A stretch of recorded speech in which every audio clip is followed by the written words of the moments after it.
Hi, I'm Elaine. Welcome to my blog at stampwithelaine.com. Today I'll be making this card, but I'm going to be changing it slightly. I'm using a special Making a Difference stamp set. When you purchase this stamp set, €3 or £2.50 will be donated to charities devoted to adoption, foster care and infertility.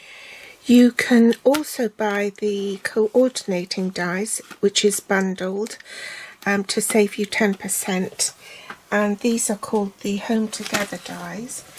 And you can find it on page 26 of the new August to December mini catalogue. These are the dies we'll be using from the set.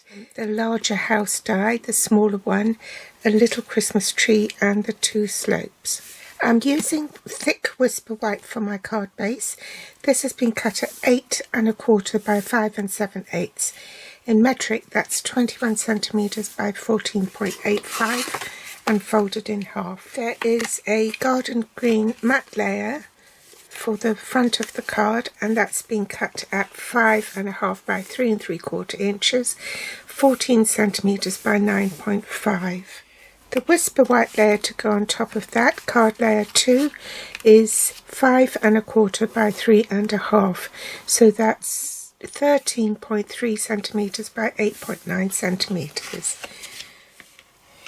We need some garden green scrap and pear pizzazz scrap to die cut the two slopes and Christmas tree. This die, to save time, I've already stamped and die cut these houses and the two trees. Before I get started, I just wanted to show you the pretty papers that go with this set. On the reverse is a nondescript pattern, and there's loads of little houses on there and stars. This could be a snow scene or a night sky. Loads of people here of all nationalities. That's the reverse. Lots of trees and a polka dot reverse. This one is full of leaves, and then there's just words along here in different languages. I'm also going to be using the Forever Fern set because, as you can see, this set hasn't got any sentiments. So I've chosen this because I made this card originally for someone who'd just moved into a new home.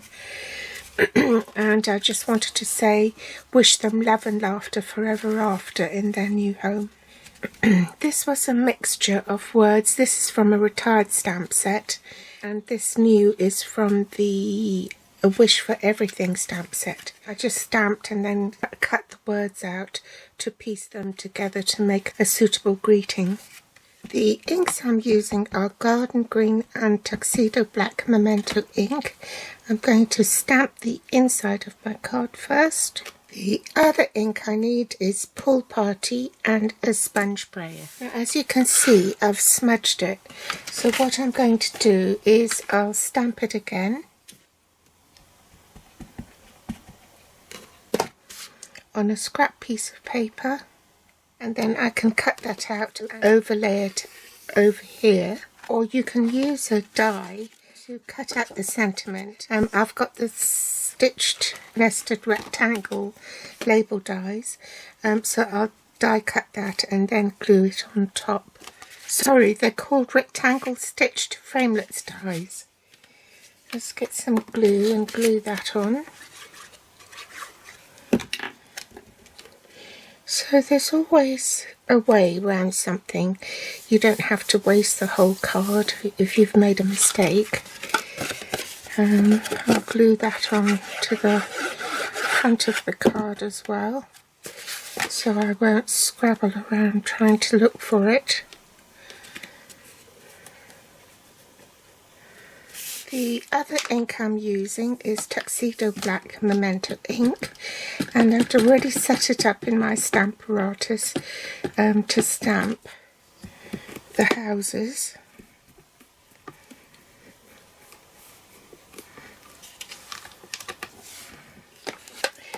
and then I die cut them and coloured it with, I think I coloured the roof with smoky slate, the doors with grey granite, and the house with crumb cake.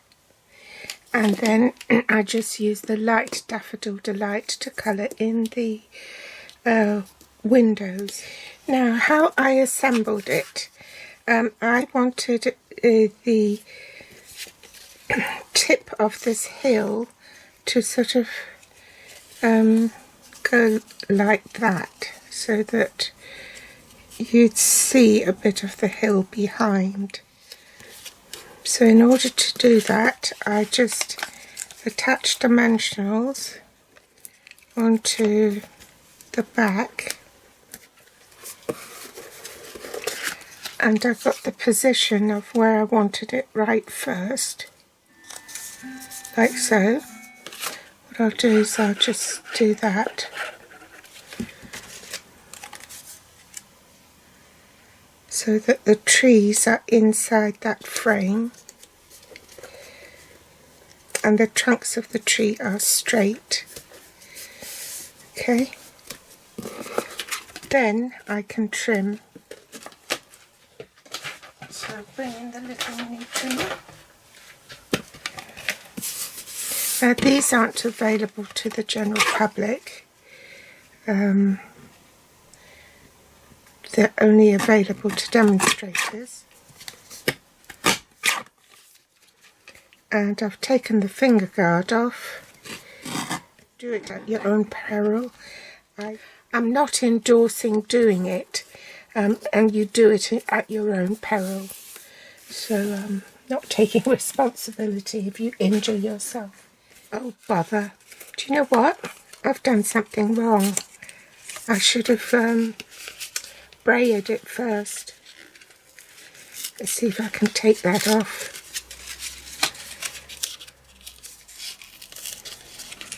It's still wet.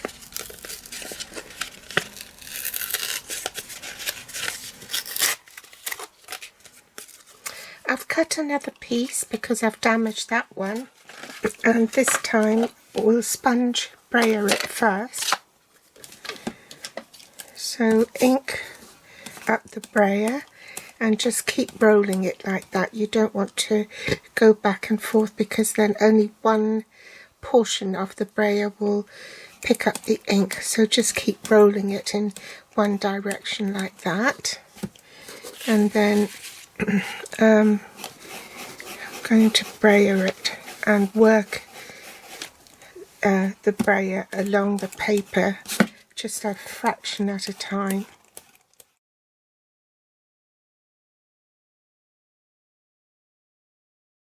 I forgot to press record. I've glued this piece on, making sure that there's nothing jutting out and it's all flush.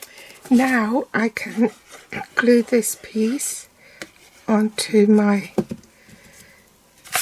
card front, like so. And I can glue these trees on. Try not to glue the top, because it extends above the hill and you don't want to glue all the way to the top, because then it will get stuck. Same with this.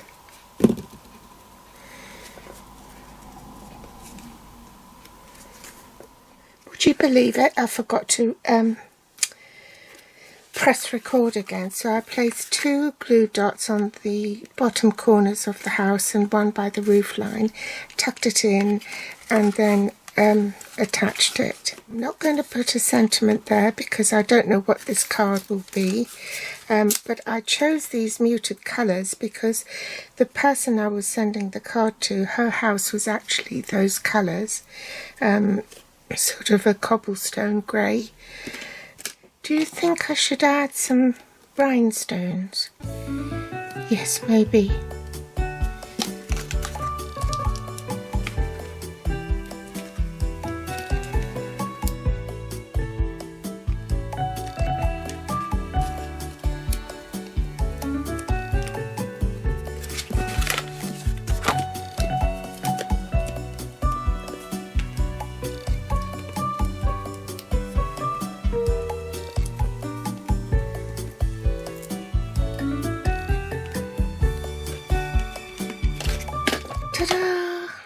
So that's a quick, easy card, provided you don't make mistakes like me.